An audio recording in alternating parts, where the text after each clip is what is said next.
Hello, everybody, and welcome to episode 2 of the Museum of Classic Sci-Fi podcast. Hello. Or sort of vlogcast at the minute. We're still sort of trying to get it an audio only, but anyway, it's a lovely spring day, and the sun is actually out. But yeah, but because it's Allendale, we're in the shadow. Yeah, we're wrapped up, aren't we? Yeah. It's So today, I think we'll just crack on. Yeah. So, Lisa, would you like to open the museum door? Off we go.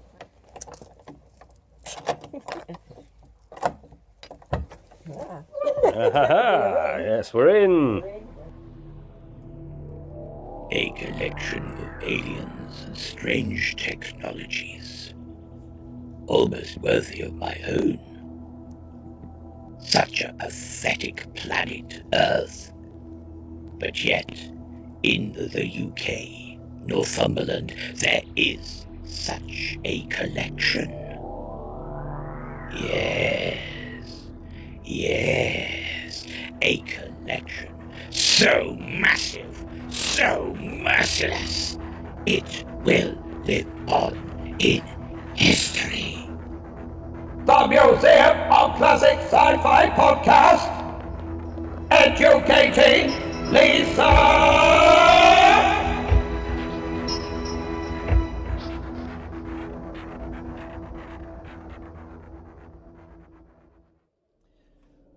Okay, we are in the museum and not going through the main entrance today because I'm doing building work. Well, I say building work. I'm building a new display. So, Lisa, if you'd like to go through the exit, and there's saws and everything. This is what it's like at the minute. We're just getting ready for reopening, putting new things in. After you. Right. Okay. Here we go. I like that one. And here is today's podcast exhibit. This is the Black Cyber Scout from Attack of the Cybermen, which a few of you, if you're a Patreon, a few of you will have now had the museum magazine about it. But Lisa, what are your first thoughts about this prop? Because we have watched the episode, and now you're faced with the Cyber Scout. What do you think? Well, I think the first thing that comes to mind is this is brings back memories of our early dates. Tell on. And when I was coming up to sort of stay with you, we had a weekend doing the restoration of this. We did. And that was 2009? Yeah. 2009. So, and I treat you to a wonderful weekend of resining. Yes. It was great. How to charm a lady. Crack open a can of Alan's Fast Glass, and off you go. Yeah. So I do have fond memories of this one, but I suppose I didn't really think an awful lot about the colour of it or anything at the time. It was just like, I knew it was a Cyberman. Yeah. And that was kind of it, really. I've wondered over the years why it was black and all that, but it's quite a familiar face because I've kind of known it now for quite a long time. Yeah, and of course I'd had it for a long time before, but we didn't restore it until. So I've known it for about 12 years. Yeah. And of course, at that time, we weren't really thinking about the museum, were we? No. It wasn't really on the cards. No. Neither were the noises upstairs. No, sorry, we've got Sherlock Bones and Buzz. It's like and an elephant. It's like Poltergeist, isn't it, in this house? Yeah, it's got soundproofing in the roof as well. Yeah, but, so we were acquainted before all these Yeah. guys moved in. But it's No, it's fascinating. I remember at the time being quite fascinating to see it close up because I suppose this was my introduction to, I guess, how costumes and things were put together. Because you remember you explaining it was a flight suit and things like that. Yeah. And it was kind of nice to see it close up. Hello, everybody, and welcome to the Museum of Classic Sci-Fi podcast issue 2. Yes, we have survived to get to episode number 2. We have. And this morning we've had an enormous amount of technical problems. Yes. Yeah, I mean, basically, right, we spent all this money on these things, and as you can see, we're not using them because we've had just so many technical problems, haven't we? Yeah. I was ready to frisbee these across the road, and then I thought, well, oh no, we can't do the podcast until we've got everything working. And then we just thought, sod it. Yeah, just going for it. We're just going for it. So the sound's going to be a bit ropey, Yeah. but you know what? I'm past caring, folks. Freestyling it. We're freestyling it. Yeah, we may get interrupted by a dog or a small child. Yeah, we've got no childcare this morning either. So we've got two rogue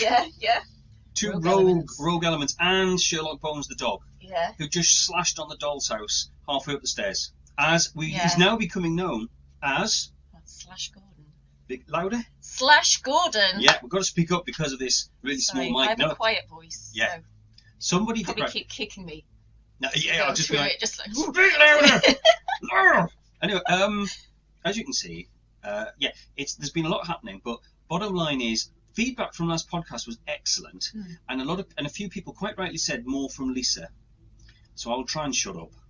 And Lisa speaks sense, and I just gobble on. But lots of news. We've both been jabbed. Yes. And I had my jab this week, and I was really quite poorly with it, wasn't I? You've not been very good. So No. I apologise if I've missed posts, and but I had a basically a week really writ- wasn't very good at all. Yeah, about a week written off for Yeah. that. But very, very glad to have it. Yeah. But that's that. Yeah. Happy days. Happy days. So other things. Shall I quickly say? Yeah, crack on. Right. If you're not a Patreon of the Museum of Classic Sci-Fi, and I will put the Patreon web address up on here. If you want, that we've just released issue 2 of the Museum of Classic Sci-Fi magazine. Each issue focuses on one of the exhibits in the museum in great detail, and I have to say we are delighted with them, and so are the patrons who've received them. Seem to be very pleased with them too. Yeah, And it looks gorgeous. and it's quite nice because we're now we're up to issue 2. Very pretty, actually. Issue 1 was the Excellent Head. Issue 2 was the Cyber Scout, and I'm on issue 3 as we speak. So if you're watching this and you're not a patron and you'd like to start collecting these magazines, Join us. Yes, join us on Patreon. I think from the feedback they're very reasonable rates. The donations are quite reasonable. Yeah. I know Just helps us keep the museum going and just enables us to do what we're doing here today and all the restoration and everything like that. Sorry, no, I do go quiet. Lisa, as she gets more relaxed, she goes quieter. Yes, I can't be relaxed. She can't be relaxed. It's just like cattle for right. Because we had 2 mics last time, but we now realise weren't working. But the thing was, the reason was we needed 2 mics was because Lisa's voice is so much quieter than mine. So we will get this sorted because I now know what we're missing. I've figured it out, but we can't order it today. Anyway, enough of this prattle. Yes. So please, Patreon, if you're not a patron and you'd like to support the museum, all the money goes into the museum. The museum basically is a non-profit museum. Everything goes in. It helps keep the lights on. Give you an idea, the electric bill for the museum is about $120 a month just on electricity because we've got dehumidifiers running all the time, and we've got heaters, and it just costs that much. So we've got to cover that. But we've got the patrons who've joined. Thank you so much because you have really, really helped keep us going, especially in this lockdown time. And hopefully you're enjoying your magazines and also the other things. You get free entry. You get videos. The first video restoration of is nearly ready to go on as well for some patrons. Different levels get different things, so that's coming as well. Yeah, lots of exciting things in the pipeline that we've been mapping out and chatting about, and being a very busy bee. Yes. Even while you've been poorly this week, you've still been really plodding on. Trying. Well, we're also getting ready to reopen, and we've had. I've driven to London and got Broton, which some of you have seen. Mike Tucker from the model unit and BBC Visual Effects has loaned us Broton, which is such an amazing. He's looking lovely. I've just seen him all lit up today. He's not got his arms on yet, but they will be. We're just fiddling with some glass. We found out today that the sheet of glass we took out of the display to fit him in, which now won't fit back in. I just thought, I happen to know in Allendale, I just happen to know a glass cutter. It's that sort of place. The local glass cutters there. So I said, come and have a look at the glass, just as we were doing the intro. Sadly, unfortunately, if we cut this glass, and they're about £100 a sheet, it'll shatter. so it's going to have to go with the skip. So if anybody wants a large sheet of safety glass, please let us know at the Museum of Classic Sci-Fi, Osborne House, Allendale. I don't know how we'll get it to you, but it's there for the begging. Anyway, one more bit of news. Yeah. Can I say one more bit of news? Yeah, of course you can. Yeah. An anonymous donation. What you can or can't see, because the light's so bad in here, is these are scripts from 1960s Doctor Who. We've had a pile of them donated incredibly kindly to the museum. This is actually the Warlords. This is episode, which episode is it? I'm going to get taken the mick out of for not knowing what it is, but it's the Crusade. Which episode of the Crusade is the Warlords? I'm going to get loads of fans going, it's episode! And I'm like, sorry, I've forgotten, because I'm getting old. Anyway, we've got... There's a big stack of them right next to me here. Yeah, we've got a stack of these scripts. We've got Evil of the Daleks scripts, Power of the Daleks, and we are just thrilled. And before people start contacting me saying, how much will you sell them for? They were donated expressly on the wishes that they go into the museum for everyone to see. And that is exactly what's going to happen to them. When I pop my clogs, it'll be like feeding frenzy. But hopefully that won't happen for a while. And but bottom line is they're going at the museum, and that is the condition. They'll not be going for sale. And there's Power of the Daleks in there, Underwater Menace, some really the Savages, William Hartnell's Savages, and I'm just thrilled. Very very kind. I mean, to Mike, it's been a weird month because Mike Tucker donated on loan Proton, and then we had a huge wallop of scripts donated. Amazing. Yeah, it's been amazing. Yeah. Well, darling, shall we move on with the podcast and look at this week's artifact, this podcast, whatever it is.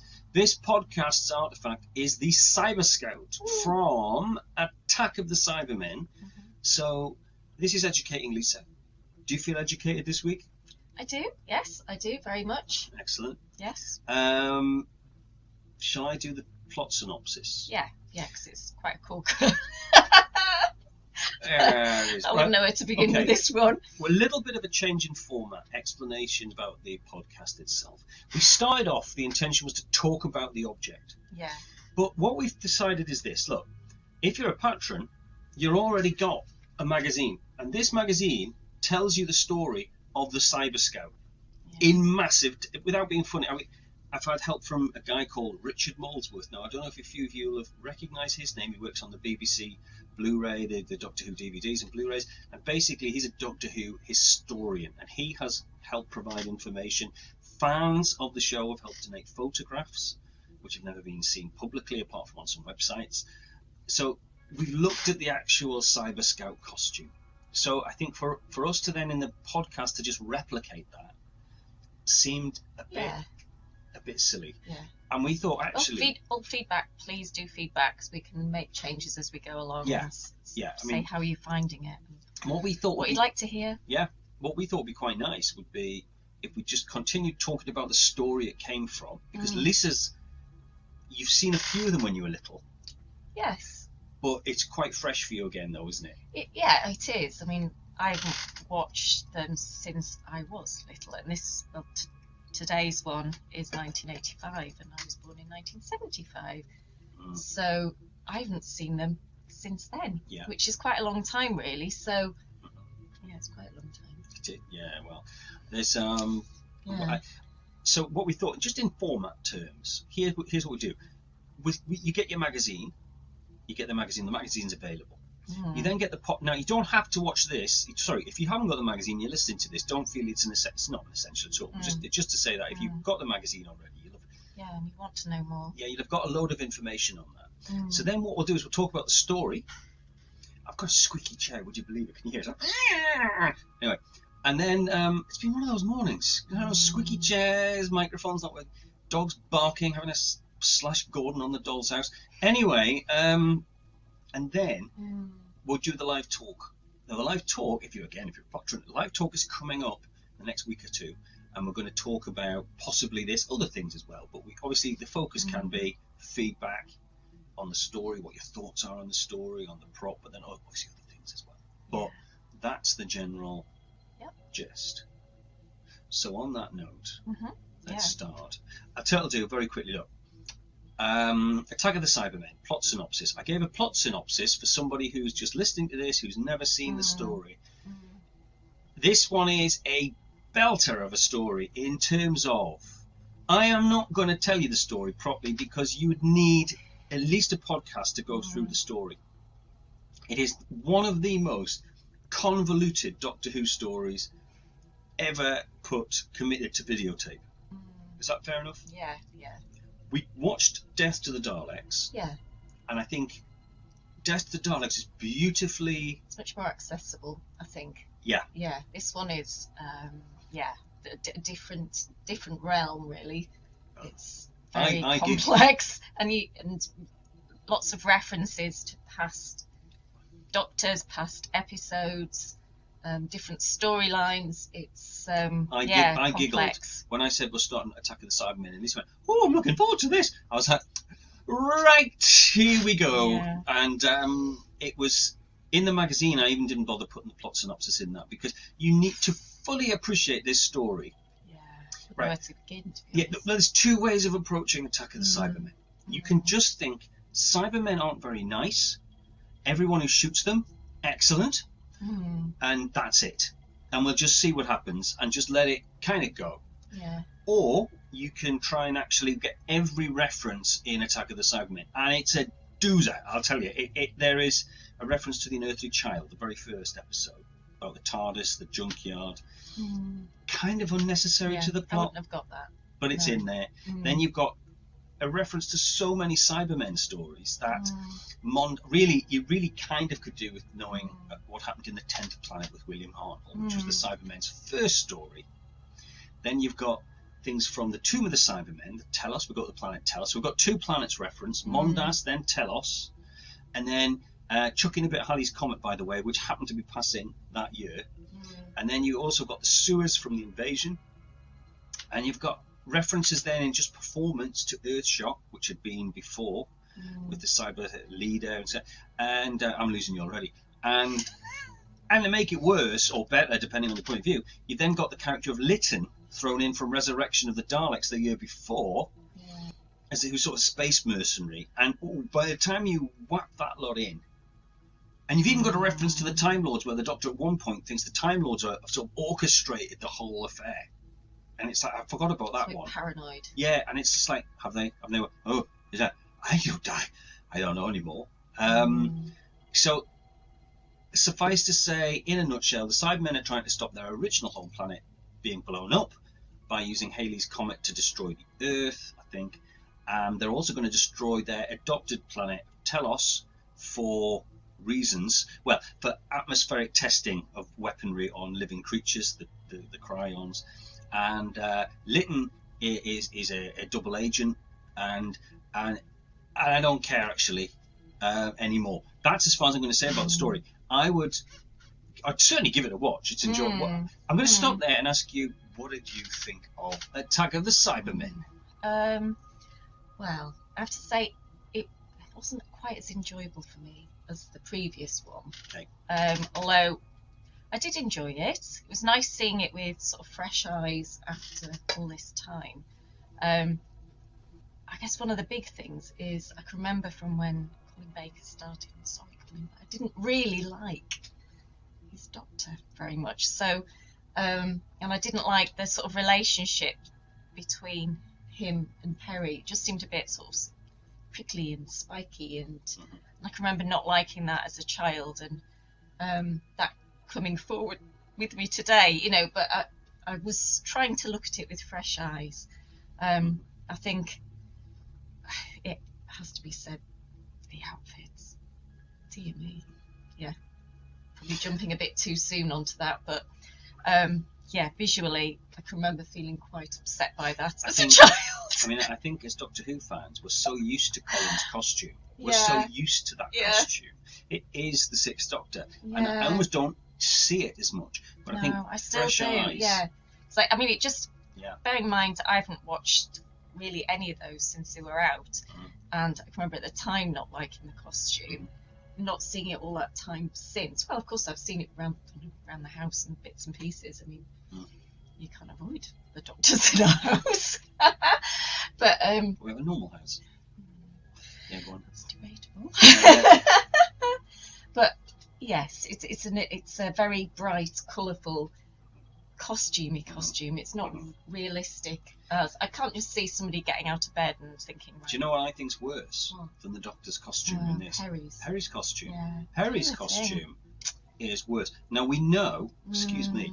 In just something like feels like an alien Zanti misfit's just gone into my eye. No, I actually think Perry's costume. Yeah.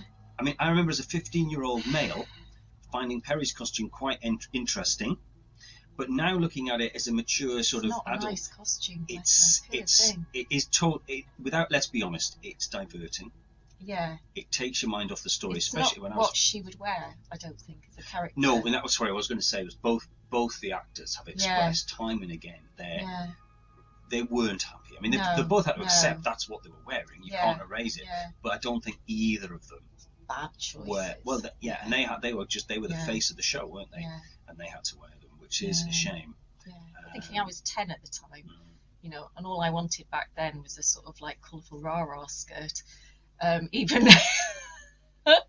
so, from 10-year-old eyes, it was a bit much, and it's not stood the test of time.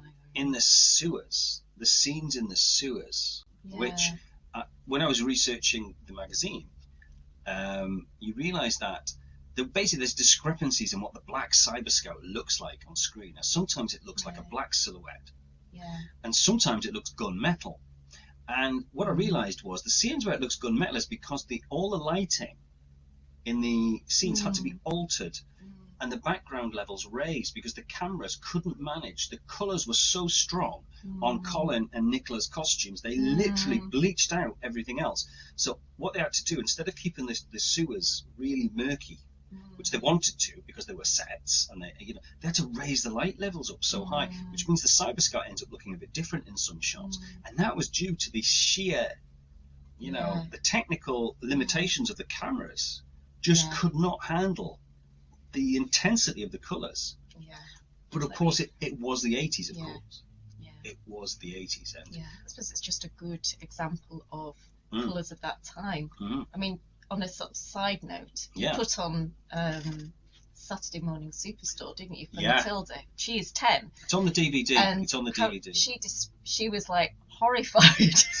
Yeah, the title sequence for Saturday Superstore. We put it on because it was one of the DVD extras, and I was just like, it's Saturday Superstore, but Tilda went, those colours are just disgusting, and it was just 80s vomited all over the screen. Yeah, it's quite something. Yeah, it is. But it's a good example of the time, isn't it? It's historical, historical example of. Well, of course, the other thing they said, for a long time is they said Colin Bake, the producer John Nathan Turner, who I'll be honest, I never met him. He's one of the people in Doctor Who I wish I had, because I have a tremendous fondness for what he did, his work. I really, for warts and all, I remember at times was gnashing my teeth at the screen when I was young. Now I really have a lot of respect for what he did, and I think his first few years was stunning. But he was a very loud dresser, famously. He was a loud personality and a showman. And it was like very much, they always, people say Colin was kind of like himself as the Doctor. Yeah. And his clothes were like a reflection of his. He loved Hawaiian shirts, famously. So it was kind of like Edwardian Hawaii. Do you know what I mean? It was like Hawaiian Edwardian. It was just quite, I think there's some truth in that. Could be wrong. Anyway. So anything else to say about your feelings for the story? What did the plot, when you were sitting and watching it? I didn't. Big chunks of it, I really wouldn't have known what was going on, really, in the I references. could tell looking at you. And I didn't.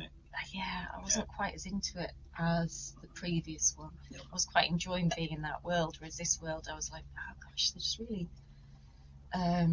prickly. And, the relationships were a bit more edgy, and like the little theme tunes for the characters were quite, funny and amusing. It kept bringing me out of the story, actually. Things like it sounded like cop show theme tunes. And there's so many things we could talk about this episode. The thing is, don't apologise. To take two things for a second. The first thing was the prickliness. Yeah. I think Colin and Nicola get hassled for this. The reality is they probably weren't. No. I mean, that wasn't just from this one. It was from the Peter Davison ones earlier, wasn't it? It's all like Tegan and but I think that was prickliness. The 80s. Yeah, the 80s. It was edgy, prickly. Yeah. And attitude. Lots of attitude. Yeah.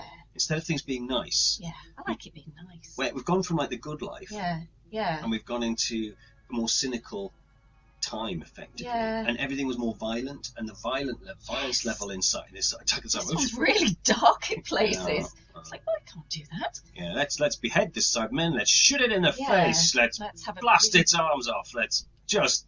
And that really bloody hand scene. That was just a bit. Yeah. Oh, that got complaints. Shocking. Yeah. Well, it was grim.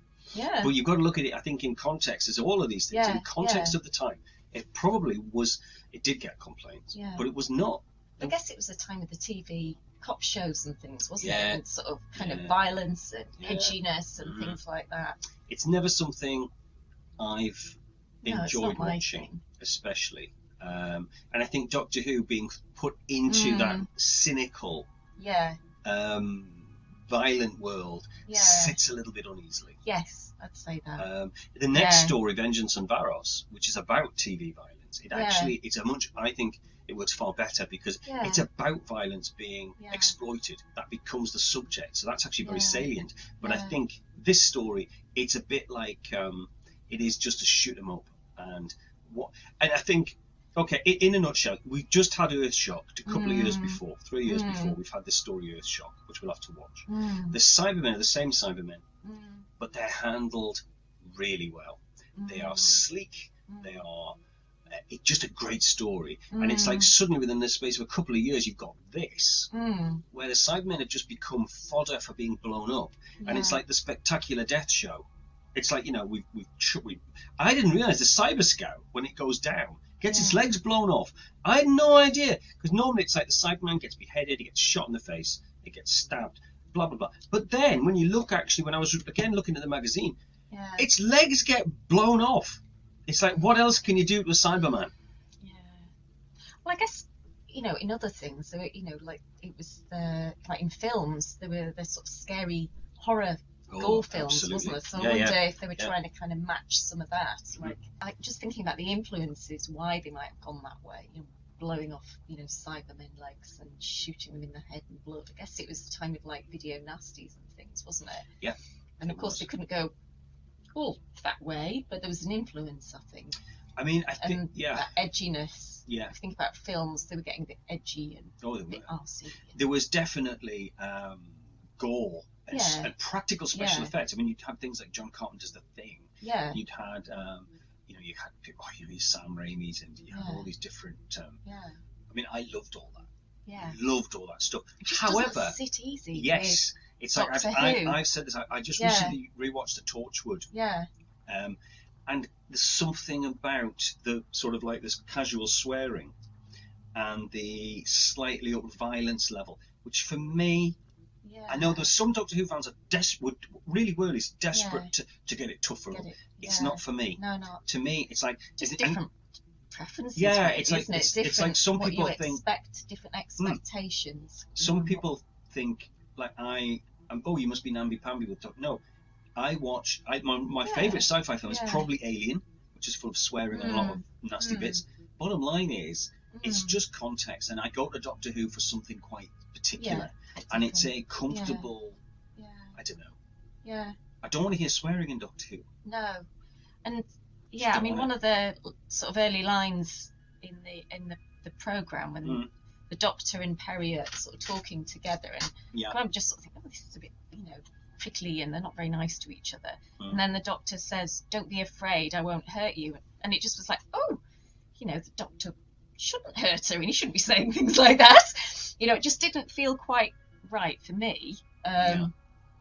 It just, you kind of, I always thought the Doctor should be somebody quite nice and safe, really, that you can. Well, he famously, of course, we haven't watched it together, but he throttled.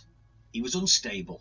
I mean, I guess in the show, in the story, his regeneration into number 6 was unstable. Yeah. And the Twin Dilemma, which is the story before it, is one of the most loathed Doctor Who stories ever done. I argue actually that Twin Dilemma, personally, if you actually go in from episode 3 and 4, it's not that bad. It's about standard. It's the first 2 episodes. I'm not a great fan of the crazy regeneration stuff. I never have been. I like the story to get on with it. I'm not that interested in the Doctor's shenanigans when he regenerates. A little bit, but then get on with it. That's just me. I'm not that interested in that. And I think with the 6th Doctor, with his instability, they were trying, I think, desperately to be relevant. To be relevant and different. Yeah. And I think, maybe, work probably for other people. The thing is, I think John Nathan Turner had done Peter Davison's Doctor very well. He gets overlooked a bit now, I think, Peter Davison at times. I think he was a great Doctor, and I think he'd also worked as the producer with Tom Baker. So he'd been in charge of 2 Doctors, and I think he was trying to find a new avenue. Maybe it was the time for him, I actually think not maybe, that was and he was trying to leave the show. He wanted to move on, and I think he'd done it. I think with a lot of people, producers come to the show, they have their ideas, they do them, move on. And the producers who tend to stay too long, now I know with Jonathan Turner he didn't want to, but I think he'd done his thing, and very well. He'd done Peter Davison, he'd got the show away from the silly camp stuff, got it into a show that I loved. I like Sci-Fi properly, especially season 18 and 19, I love those 2. And he'd done that very well. But I think with Colin Baker, I think he was trying to do something different, and I think he probably, that's not saying, by the way, that I like Colin Baker's Doctor. No, yeah. But and I think in episode 2 of Attack of the Cybermen, it's more of a standard Doctor Who story. Yeah. He's talking. He's with the Cryon. He's with Flast. So bits of this, I thought, yes, I'm liking you. Yeah, that's right. It's just the it's Perry. Just when it's a bit forced prickliness. It is, yeah. Yeah. And especially when the 2 actors got on very well. Yeah. Yeah. It's like, oh God, we just want to see them be friends, really. Yeah. And I think that's that. I think it's fair to say that is a complaint that is echoed down. There's no need for that prickliness. It's interesting that you picked straight up on that. Yeah. Straight I up on picked up on it last time when I was like 10 and thought, well, I didn't at the time. No, I did. I didn't really. Can I just say as well? I loved when I was 15. This was on when I was 15. I really enjoyed season 22. I think it was a good season, and simple as that. So I enjoyed this overall. But I think the prickliness is certainly now rewatching. It's something I just wish there was less of. Yeah. Without question, I just want them to be friends. Yeah, because they have enough sort of foes out there, so can't they just be friends against the foes? Absolutely. Yeah, I think so. Yeah. Moving on, can we just very quickly tackle something that I think hampers this show? Okay. Really, and that is the music. It's funny, isn't it? Because I wrote down here that we were talking about the theme tunes, and Matilda came and said, Cyberman theme is awesome. She liked it. She's 10. But I kept getting a little bit distracted by the bad guys, the robbers, the jewelry thieves, the police theme, and that it's kind of like that. I probably didn't notice that when I watched it in the 80s, but I did notice it a lot in this rewatch. Right. That was quite. I mean, that just made me laugh. Really, that was quite amusing. But that's Lytton's theme. Lytton's theme, right? What we've got Malcolm Clark, who wrote. It's really frustrating, this one. And again, sorry, I'm going to nerd you for a second. Earthshock. Go ahead. Earthshock, a couple of years before, Malcolm Clark had written the Cyber theme and done a suite of music, which was on the Doctor Who theme, the music of Doctor Who Volume 1. And it is bloody fantastic. Yeah. And it really is. Yeah. It's wonderfully atmospheric. Now, whether or not there's the cave sequences in it, and the Cybermen theme, the Cyber March and everything is lovely. And he took the bits of that, it's the same composer. Then I don't know what happened, because Lytton's theme, it sounds like again, you've got to look at it in context. But it Yeah. sounds like a keyboard from one of my music lessons. Yeah, it's a little Casio. It's like, okay, kids, write a Bardies theme. Right, and it's just, and I don't, Yeah. do you know what it is? I don't like criticising Yeah. because, It is of its time, isn't it? Really, well, you've got to remember that. Yeah. Again, I'm always quick to think Yeah. synthesizers that we're used to now, Yeah. which are literally like so cheap. Yeah. I used to play a lot of exciting then, weren't they? Yeah, I used to play a lot of music, and the band Yeah. we were in, we were doing Rush cover. Yeah. We were a Rush cover band, and Rush stuff. We wanted a mini Moog, and we got one, but it cost a fortune, and literally went, "Ooh," and it was just like, Yeah. wow, you know, and Yeah. that was sort of like Yeah. mid to late 80s. Yeah. And that cost us an arm and a leg. Yeah. So to get the sound of Litton's theme, Yeah. which is now just diabolical, Yeah. it's like something off CBeebies, Yeah. you know, Yeah. off Justin. It's like a Justin's House character tune. Yeah. But I think you've got to look at it. Yeah. in its The time. keyboards then Yeah. were so expensive, Yeah. insanely expensive. But they are. Yeah. Not dated well. No, I think it's about that. Yeah. It's looking at it through the lens of Yeah, that you've got to time, look isn't at it? yeah. Really. And I think again as well, you've got to remember the composer. Yeah. He will have had probably a couple of weeks. Right, Mm. write a suite of music for effectively an hour and a half's television. Yeah. And it's a lot to quite do. a challenge. Yeah, but I have to Yeah. say, in the DVD extras, guys, if anybody here is involved in doing the Blu-ray extras, do you know what I'd love? Is some of these things rescored, even if you use the same themes, but just use, sort of subtly play them down and make them more ambient. That's what I would be interested to see, because I think music has such an impact on visuals that. Anyway. Indeed. Cracking on. Yeah. Cracking on, me dear. Yeah, What are your yeah. other observations this week? I'm going from Lisa's observations this week My observation. because I could just talk about this story forever, and it's just Yeah. I'm just interested to know what Yeah. you've made of it. Really. Yeah.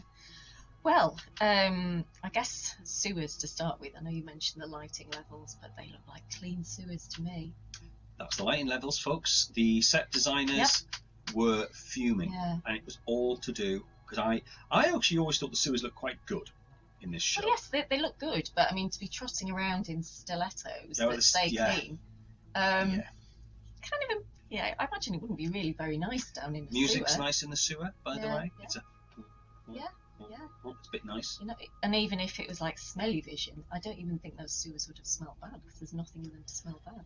Yeah, the thing is, once you can see the floors clean, Yeah. the illusion that it's a Yeah. sewer goes, and even the sound effects of Yeah. dripping water and things. Yeah. And that was all to do with those two costumes. 'Cause- Nicola and Colin's Yeah. costumes were so bright, the lights, and the set designers 'Cause it wasn't weren't as happy. gloomy as the Tom Baker Victorian No, London big rat one. no, Yeah. no. But and again, look at Tom's costume.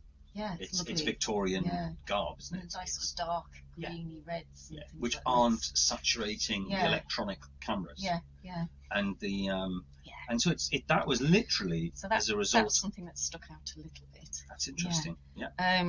And the Cybermen, they were kind of a bit different, weren't they? We were talking about the slightly portly Ah. Cyberman. Oh, you mean can you remember the key lines? It's a fat controller. Everyone's favourite. Yes, there is a moment, if you haven't seen it for a while, Yeah. where one of the Cybermen actually It's a fat talks to. controller. It sounds like it's a Yeah, fact fact. controller, but Yeah. it's not. It's a fat controller. And then the voice distortion is Yeah. quite severe in this story. And there's another Yeah. one which is what's the one about an SG? It's Oh, an gosh. STD. It's an escapee, but it sounds like Escapee. it's an STD, and We were- we were just saying. And you had to sort of almost need subtitles at points Yeah, for the yeah, Cybermen. yeah. But And then there was a bit where the black leathery one kind of looked a little bit gimpy. And you were a bit shocked by that, weren't you? you mean the one in the cellar? Yeah. There's no point the Cyber Scout looks like in a gimp suit. I'm sorry, I'm not accepting No, that. there was just one bit, and I think it must have been the lighting What? level. Something, yeah, I wrote down here gimpy. Leathery, Really? gimpy, black one. Yeah. Okay. I don't know where to go with that, really. Well, I'm glad. Moving Yeah, on. whatever. I've never seen Yes. anyone dressed like that, particularly. Yeah. Well, Oh, yeah, the other thing Yeah. I was thinking about, talking about the relationship, again, between Doctor and Perry. You know, I was already a bit like, that's a bit weird when he was going, don't worry, I'm not going to hurt you, kind of thing. yeah. I'm feeling uncomfortable with that. Mhm. But later on, it just seemed, the way Perry was replying to him, like, yes, doctor. And I just thought, I don't like that. It was just sort of power imbalance, but a kind of, it kind of reminded me of Little Shop of Horrors, this sort of Audrey and the dentist kind of relationship. And I thought, this just feels a bit all over the place here. Interestingly enough, we watched a film, an 80s film, didn't we, the other night, which I'd never seen. I'd never seen The Lost Boys. And, in terms of things dating, and if you wonder when, Attack of the Cybermen was made, and you want a rough gauge of what was happening in Hollywood at the same time, watch The Lost Boys, because it's a film I'd always wanted to see, because obviously I love genre film. Yeah. It's one at the time I wasn't bothered about, and I can see why, because the vampires are pathetic. They really are. They're like the worst excesses of hair metal, which I know a bit about, and because I was in a hair metal band. Anyway, but I digress. But they are just it's very entertaining film, but it's so dated. And I mean, the costumes are as colourful almost as Colin's. Yeah. And you realise that the genre at the time and the filmmaking at the time was so different. Yeah. Very different. I mean, it was quite confused, I guess, wasn't it? For every film like Aliens, which is quite streamlined as a film, it's still dating, mind you, with some mullets that are spectacular. Watch The Lost Boys to see the 1980s. I really enjoyed it. Oh, it was absolutely. Really fun, but it was sort of like a cross between the Goonies and hair metal videos. And it was insane. Stylistically insane. All over the place. But very entertaining. It's kind of like more is more. Yeah. Which is the Doctor's outfit. Yeah. More is more. More is more. Edwardian, bright colours, more. Yes. Indeed. Yes. Yeah. Moving on from that. Yes. Do let us know if you think that what we're talking is complete cobblers, or if you just find it annoying and don't listen to this sort of thing anymore. Do let us know. Anyway, sorry. Continue. Yeah. I'm just going to say, by the way, at this point, hello to Sean and Anna. Sean I work with when I'm teaching, and his daughter Anna is a patron, and I'm just saying hello to Anna because they actually watched the last episode together on their settee, and so they might be doing that again now, in which case I'm just going to say hello Anna, there you go.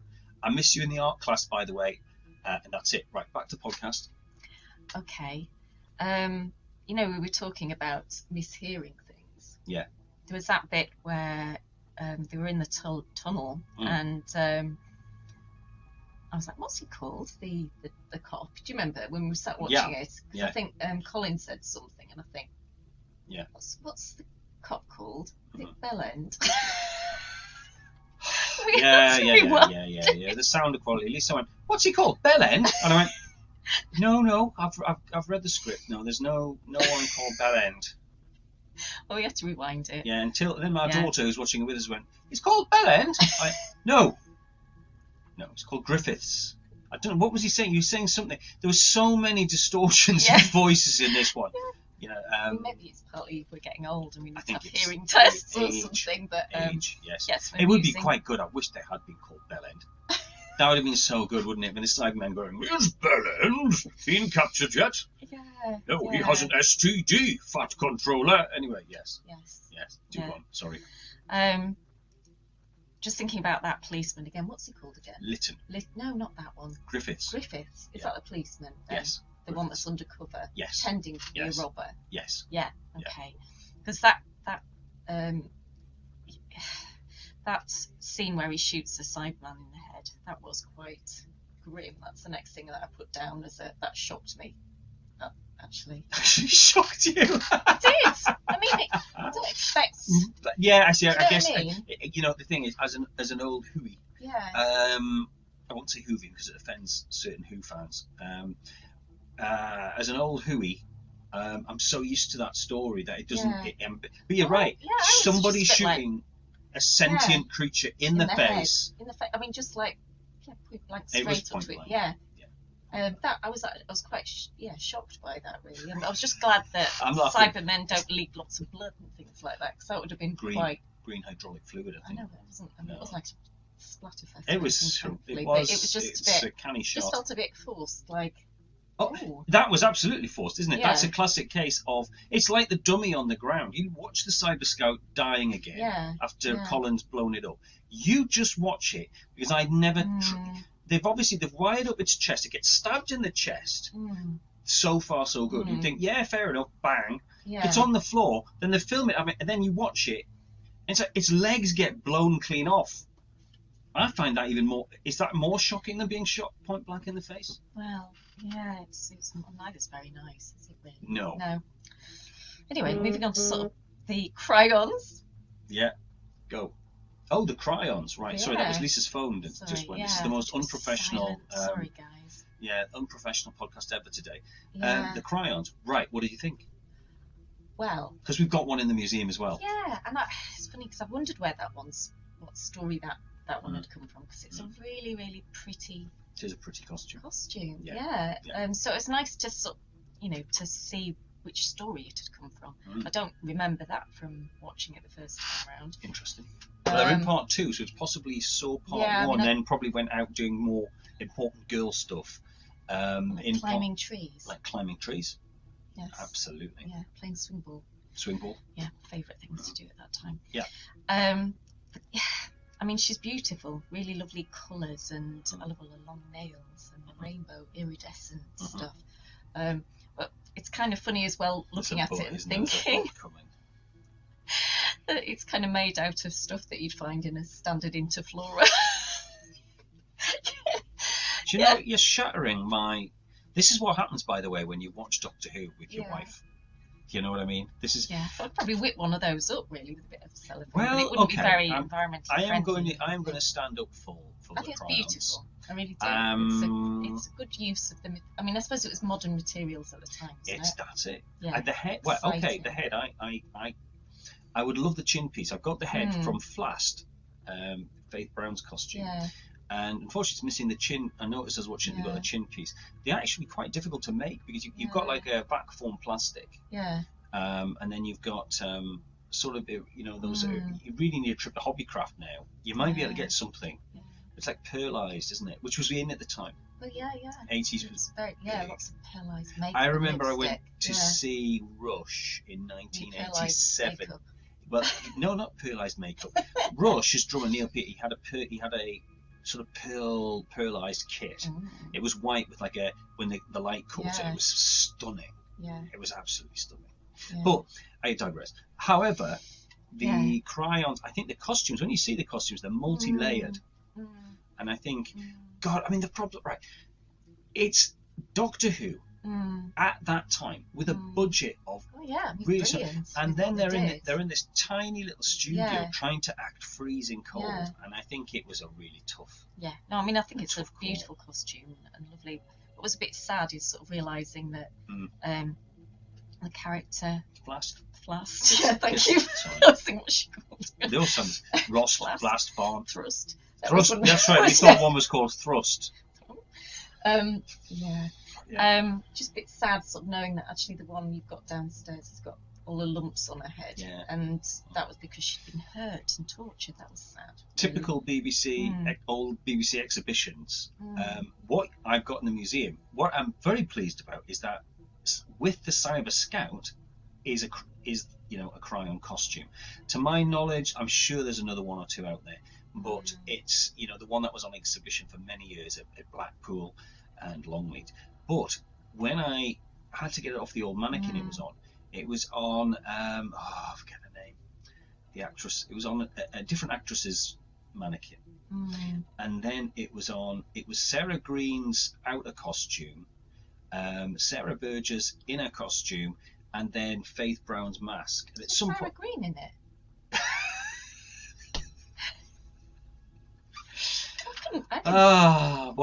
watching Doctor Who with your... Yes, she was. Wow. And of course you could pick her out. Now, I'll be honest, I'm going to be hands up. Obviously couldn't see her blonde hair. So... No, I'll tell you what it is, you can't, I can't make. No. The only one I can make out is, I think is it Esther Freud, Emma Freud, I can't remember which one it is. She has the longer... beard. Yes, I think it's the Freud. There's a few of them. But Sarah Green, was famously in that one. Oh. Which is why the Superstore Right. DVD extras on the DVD. Oh, I see. Yeah. And if you are not listening, a UK listener, Yes. Sarah Green, was a very popular. She's a feature of my 80s childhood. Yeah, she was very popular. British She was television. TV presenter, Yeah. and Lovely. yeah, nice. Yeah, and she was in this anyway. Yeah. She was on Blue Peter, Yeah, and then yeah. Saturday morning programs, and Yeah. yeah, very nice. Liked Sarah, and she was in that, and unfortunately, I think it's fair to say unrecognisable. Well, yeah, I didn't recognise it. Yeah, unrecognisable. But what's nice in the museum is you can see the goodie and a baddie from the story together, which is nice. Unfortunately, the costume itself is made of several costumes, which is just typical BBC. Chuck it in the costume basket, stick it on a mannequin, see what happens kind of attitude. But I'm just delighted we've got one. Yeah, it's a very nice piece. Yeah. One thing I thought that I had, quite early on, and when the original policeman Griffiths, when he's in a sewer, and he that is finally revealed to the Doctor and Perry, and he's not shooting people in the face. Yeah, they've in between face shootings. Yeah. And casual Sorry, acts. I'm just rewinding here. I'm going backwards now. It's all right. I just had a thought, 'cause Colin had said to him, or the Doctor had said to him, it sort of expressed, it was a bit critical, really, saying you should have really, I'm not saying this very well at all. My brain's It's going. all right. So editing's for darling. Good. Yeah, Just as well, my Yes. ME brain. Yeah. Okay. The policeman was saying that they'd noticed, this funny behaviour. They looked into Lytton, realised they couldn't find anything of his history, birth, or anything like that. Yeah. And they could have kind of arrested him, but they wanted to follow him and see what was happening with this heist or this jewellery robbery. And the Doctor had said, well, I wish you'd kind of caught him earlier before all this happened, because now pretty much chaos is happening and Earth's under threat. And it just sort of struck me at the time. I thought, can't you just go back in time and help the police capture Lytton earlier? Now he knows. No, my dear. Now, for those of you who are familiar with the world of Doctor Who, will know that my wife has committed a cardinal sin, and that is, of course, questioning time travel in the most basic level. What you've actually said is such common sense. The bottom line is just the show would fall to bits. The entire fabric of the show would fall. Because what would happen is you just keep going back. That's easily sorted out. You just go back in time perpetually.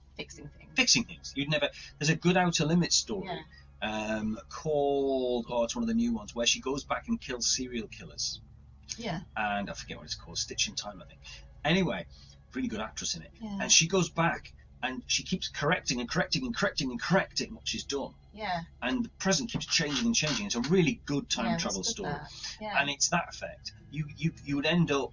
It's like Day of the Daleks is the classic with John Pertwee, where he calls it finally. It's the Blinovitch limitation effect. And what he says is, no, you can't go back, because they're just the gorillas in that story. So look, can't we just go back? And no, it's the Blinovitch limitation effect, which is basically the writer's cop-out. And thank goodness for it, because if we didn't do that, well, if you've got a time machine, you just correct. Yeah. But that's all you do. And then you'd sort of be... So they would end up going on their nice little holidays, because there's a couple of the stories. Oh, they're just going on holiday. It's like, so that's where they're going on this there's somewhere green and nice. Yeah. Well, like that Seeds of Doom Yeah. with Tom Baker and Liz Sladen, Yeah. where they're in the Arctic. They start off in the Arctic. They're on the way there. I think it's where is it? Spain or Blackpool. I can't remember which one it is. Mel as well.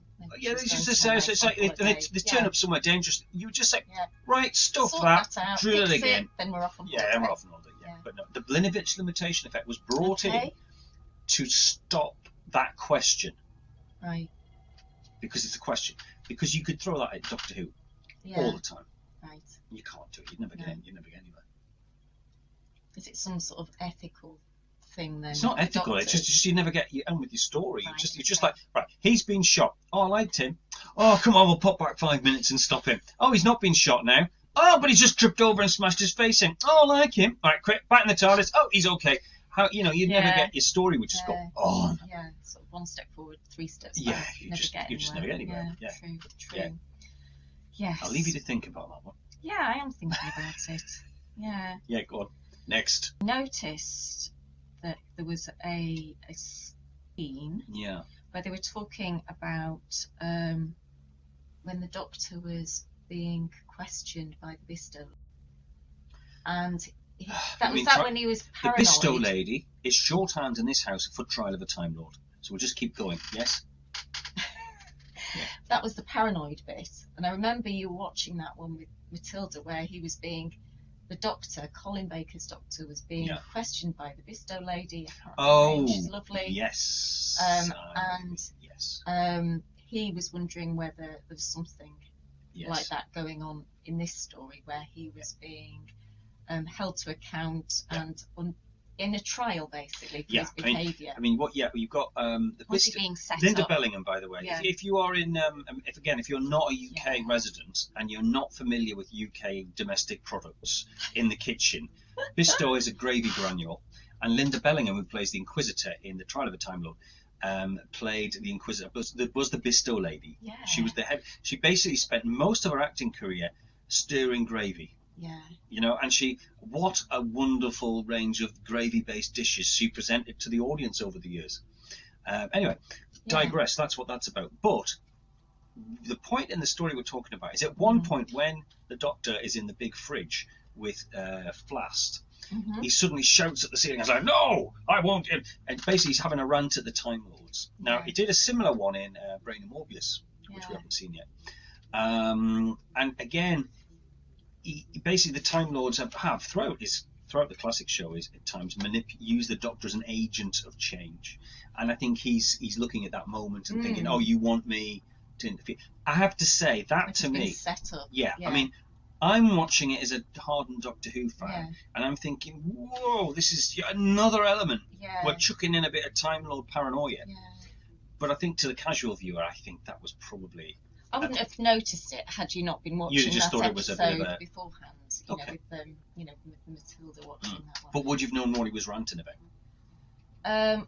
Well, he was referring to the Time Lords and sort of talking about it was like, oh, is this part of a wider agenda? Am I getting set up to do something? It's well, they haven't asked me; they've just set me up to do this. I'm being manipulated, kind of thing. But, I think for a Doctor Who fan, it was very identifiable because I say, Brain and Morbius, he lands a TARDIS, and immediately on Khan, and he immediately has a rant because he feels he's being done. And John Pertwee's Doctor was frequently, or sort of sent on secretive missions, vague missions from the Time Lord. So I think it's fair enough. I just think my feeling watching that again was when that bit came on, I just suddenly thought, whoa, my God, we've already had all these Cybermen stories reference, we've had the Unearthly Child reference, and now we've got a bit of Time Lord reference. It just felt like a bit the Mind Fox, wasn't it? Mind Fox. It was a Mind Fox, folks. It foxed my mind. Certainly foxed mine. It foxed my I tell you what, there should be Doctor Who and the Mind Fox. Yeah, what was Sorry, do go on. Just think about that planet, the Cyberman planet that the Cyberman leader was on.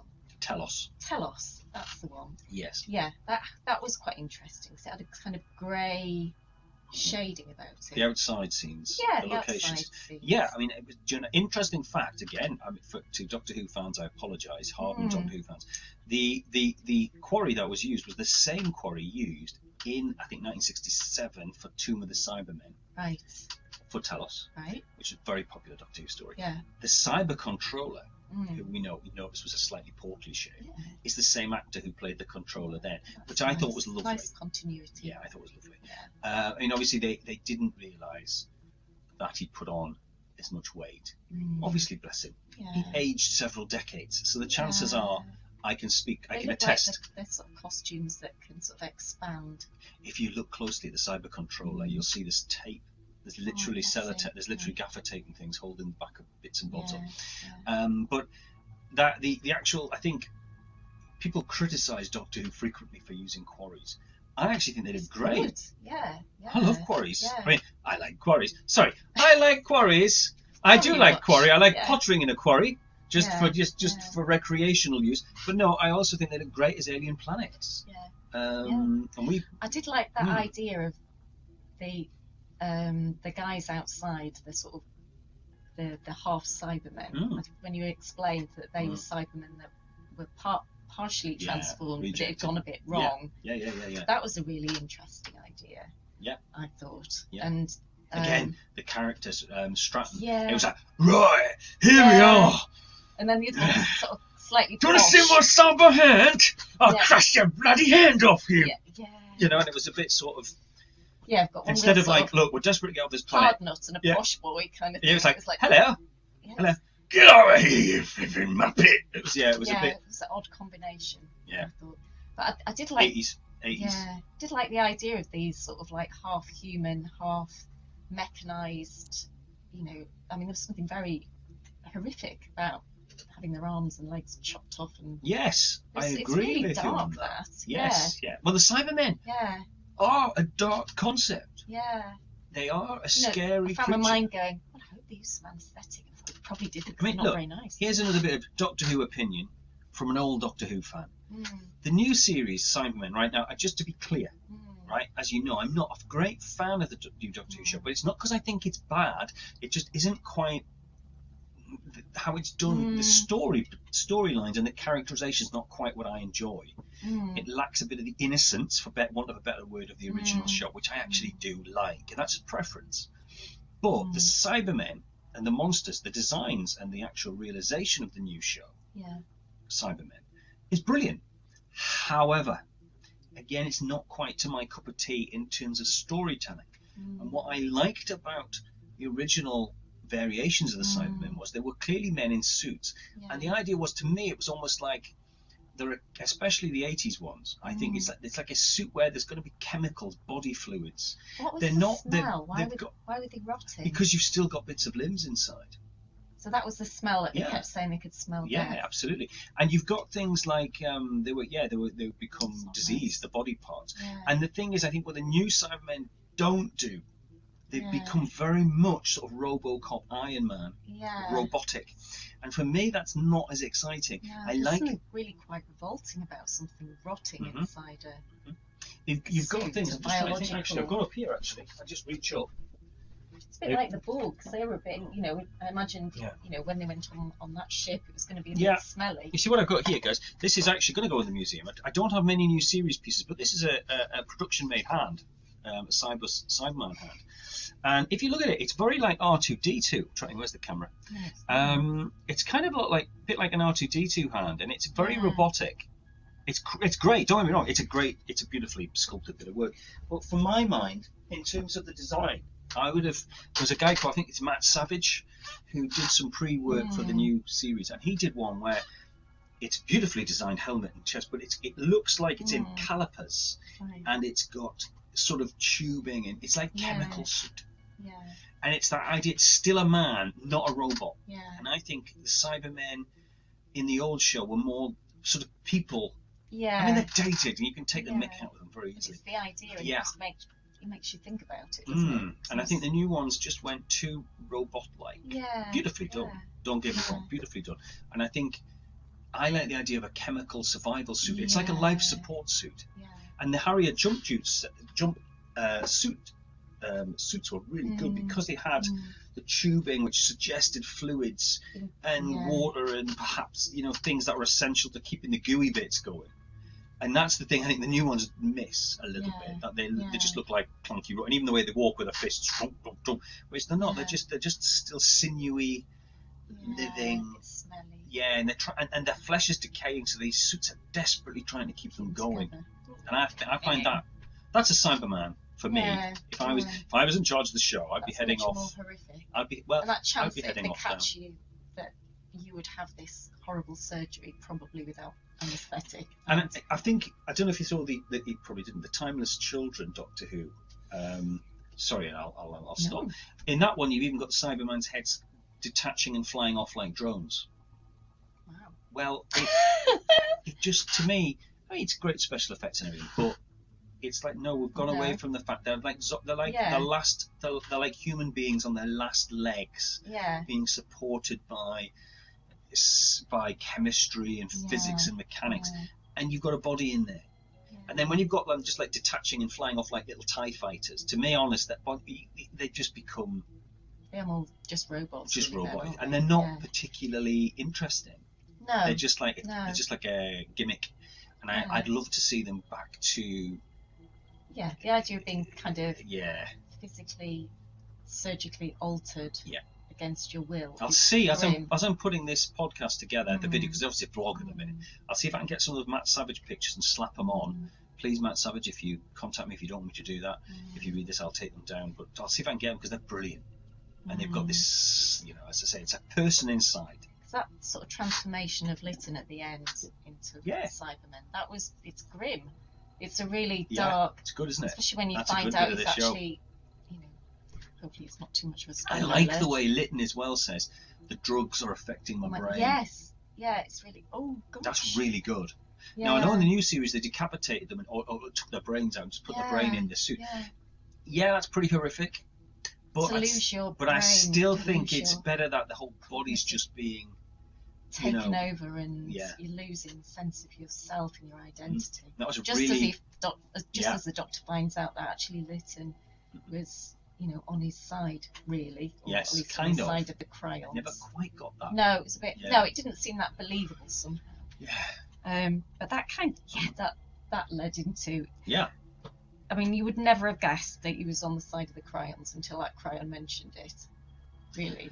Well, bearing in mind the previous couple of stories back, he'd Yeah. been working for the Daleks. Yeah, I mean, he's not a. And actively shot at the Doctor. Yeah, yeah. So when the there's Doctor's sort of sad at the end, and I never fully got it. Yeah, because I But thought. that's maybe me being a bit naive. Yeah, it didn't feel. It just felt like a shock ending that was just thrown in there for shock rather than it being that realistic. But I just thought when Perry goes, when the Doctor said, "Why didn't he say something?" After he died, and Perry's like, "You never gave him a chance," and I thought that's a bit unfair. Yeah, I thought that as well. It's like he hasn't really had much of a chance. No, that's a bit unfair. But that was prickly. Judgy, They were putting the prickliness in deliberately. Let's finish. We'll start arguing, and we'll damn well go out arguing as well. We're not going to be going. Well, he didn't really. No. He wouldn't have known. He was putting on a good act, and that it's kind like of thing. it's like the Doctor at that point has done his best to. Yeah. He's dealt with like the full might of the Cybermen at that time. Yeah. And He's done a good job. I mean, that last scene where he fights off all those Cybermen when he's trying to rescue Lytton. but again, lots of complaints on that because he's wielding a gun. Yeah. Excuse me. Yeah. And is again Yeah. should the Doctor? See, it's about kind of preserving life and. Yeah, isn't it, I mean, really? to me, the Cybermen are a villain. Yeah. Yeah. And they're sort of the thing is, when you actually see Lytton's brain being mulched, Yeah. you kind of think, well, really, you're not dealing now with free will or anything. Yeah. You're dealing with creatures who are just it's become like us. Yeah. It's yeah. like almost like an extreme religious group. It's like you become us or Yeah. you're not, Yeah. And then. or you're there's not. no You're not valid. flexibility There's no there. flexibility in the Yeah. thought. Very black and white. So it's black and white. So in a way, I guess the Doctor just sees them Mm. in that way. But yeah. Last horrible death that I was going to mention. Which one? Flask boiling alive. Grim. Which one was that? Flask boiling alive. Oh, bless it. I never thought of that one. I mean, okay, you don't see sort of like, No. but just the idea that this poor creature, this Mm. lovely, selfless, She's a good character in that. courageous, yeah, Flask's good in is that. just pushed out to boil alive, pushed out into the corridor. Where And I the noticed temperature is that you above get a zero. view of the Cyberman watching it. Yeah, Sort of it's going, evil. and he's sort of going, Boil alive. boil alive. Yeah, Yeah. but he's not. The Cybermen again. One of the criticisms of 80s Yeah. Cybermen is that often they show too much emotion. Yeah, So that Cyberman, he almost If he looks just- like he's. yeah, enjoying the moment. Yes, it's like it's not bothering me that you're boiling Yeah. alive. I don't know, but it's. Yeah. I mean, I think again, a lot of what we talk about now Mm. is thinking now about something that was done quite quickly then. Yeah. And I think, and a lot of things I think in this story were done for effect. Yes. Simple Yes. as It that. does feel quite And they forced.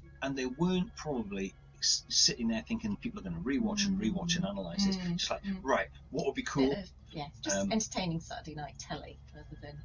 Now, as you Yeah. can see on my screen there, our clock is starting to say that running out of storage. that we're running out of storage. So what we're going to do, we have yabbed for over an hour. Yeah. So I think we're going to draw this episode Yes. to a close, Yeah.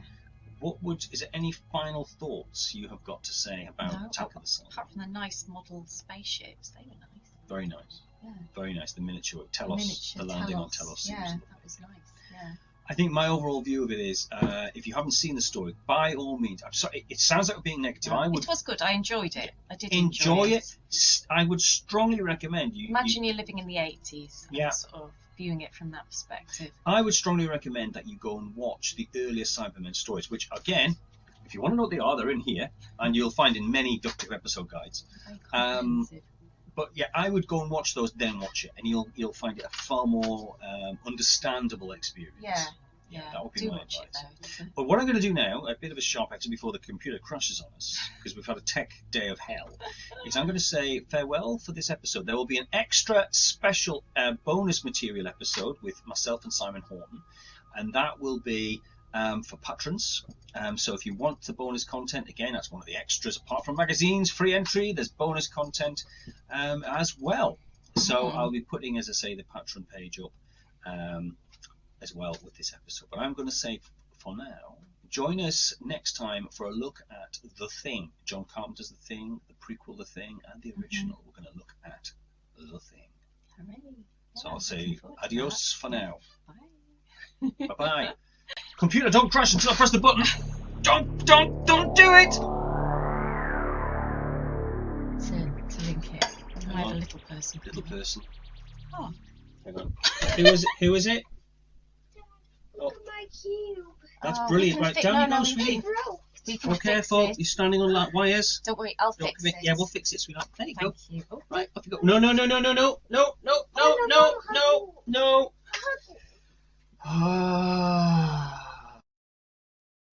So yeah, the we've just violent films, the video nasties. There's a lot of that at the time. yeah. Sorry, I'll tell you what it is. We just had a brief break in transmission because one of our children just had basic buzz had broken his cube, Yeah. so we had to stop everything, Yeah. just down tools and Yes, you've broken your cube. Broken Don't your worry, cube. we'll fix that later. yeah. Sorry. Give the excuse dog me. a bone. Mm. That kind of thing. Yeah. Back to the podcast. This is real life, folks. Real life at the Museum of Classic Sci-Fi. It is a family museum. Yeah, it's amazing It's- we've got anything done. It to is be amazing honest. we've got anything done. It's a passion project. It's Yeah. done. It's not a corporation. It's not some big charity organisation. It's Yeah. nothing like that. It's just a family Yeah. trying to do something nice. Is Yeah. what it is. Sat in Anyway, the attic room. yeah, sat in the Yeah. anteroom, the store. Yeah. Yeah, with Yeah. crazy things. Anyway, right. Going back into it. Yes. Films of the time you wanted to talk about. Yeah, I just thought